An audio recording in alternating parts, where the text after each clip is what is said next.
All right, 24 minutes before 7 on this Monday morning. Now today, October the 19th, marks Media Freedom Day, a reminder of Black Wednesday, that day in 1977 when apartheid Justice Minister Jimmy Kruger outlawed 3 newspapers. Those were The World, The Weekend World and The Voice.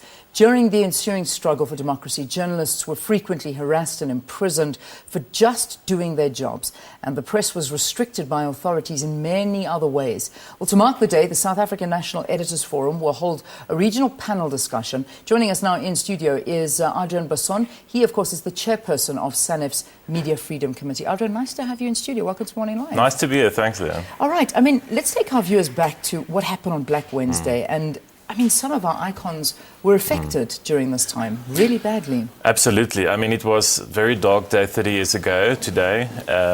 Former Minister of Justice Jimmy Kruger outlawed the publication of The World and The Weekend World newspapers. Also, some journalists were arrested with other political activists and imprisoned. People like Percy Koboza, the editor of The World, was imprisoned. And I think it's a reason to celebrate this day also, you know, to say, listen, 38 years down the line, we are far from those days. Yeah. There's no threats like this being made by the current government. There's no possibility that journalists are going to be arrested today or tomorrow for their writings.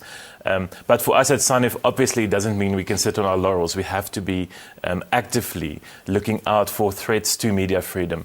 Things like police officers threatening to arrest journalists on crime scenes, which still happens today, and those kind of things. But I think we are a far way down the line, back from Black Wednesday 38 years ago. Yeah, it is. I mean, look, we had an incident yesterday where one of our camera people and out covering a story were forced to delete some footage that they had on camera. And I mean, these are incidences you don't want to see in this day and age. Absolutely. It happens way too frequently. And the unfortunate thing is that the police from the very top levels has actually communicated this numerous times to police officers that they're not allowed to do this. They're not allowed to delete pictures from crime scenes. And I think the message has to be clear, and this is where the educational role is coming in, is what is the role of a free press?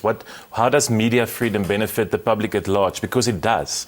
Yeah. A free press can reveal the ills in society, can actually empower citizens to make decisions based on facts and information that the media reveals. Yeah. And just media we cover and media we show. If there's no free press, we cannot actually show South Africa what's really going on. Indeed. All right, let's talk about what's going to be happening today. And we know that the discussions are around regulatory framework and, of course, that possible media appeals tribunal. Yes.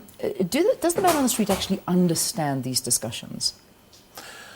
I think so. I think we have been very loud and outspoken over the past few years about a number of very pertinent issues affecting media freedom.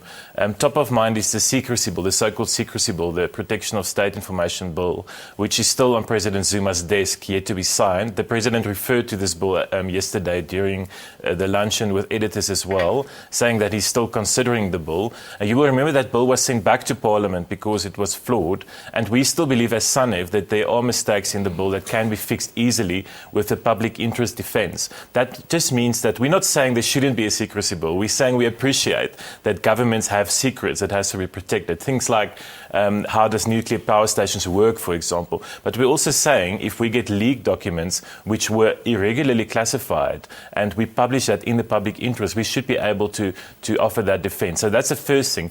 The second thing is, as I referred to these attacks on journalists or assaults of journalists by police officers, Metro Police officers and other security officials, which also threatens journalism. And then this issue of regulation comes up regularly. In fact, the South African Press Council, a few years ago, when the ANC raised this issue for the first time, initiated an investigation under late Chief Justice Pius Langa that came up with suggestions and recommendations which actually led to a fundamental change in the way the Press Ombudsman Office works. Today, we don't have a system of self-regulation. We have a system of co-independent regulation, where the public actually has more representatives in the Press Council than the press does itself. The Press Council is chaired by a retired judge. The appeals system is chaired by retired Judge Bernard Mwepe. So we believe that the system is strong. If you look at the number of complaints, it's growing every year, and we think it's a good thing. It's not hopefully it doesn't mean the media is getting it wrong more, but because the public now knows where to complain and that their complaints will be adjudicated objectively objectively and fair.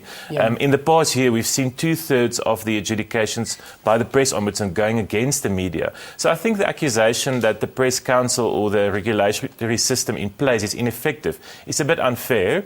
But obviously, SANEF will participate in any future discussions with the Presidency or the ANC or Parliament about ways to regulate the media. All right. We're going to have to leave it there for this morning, but I know that that's all taking place today. There's going to be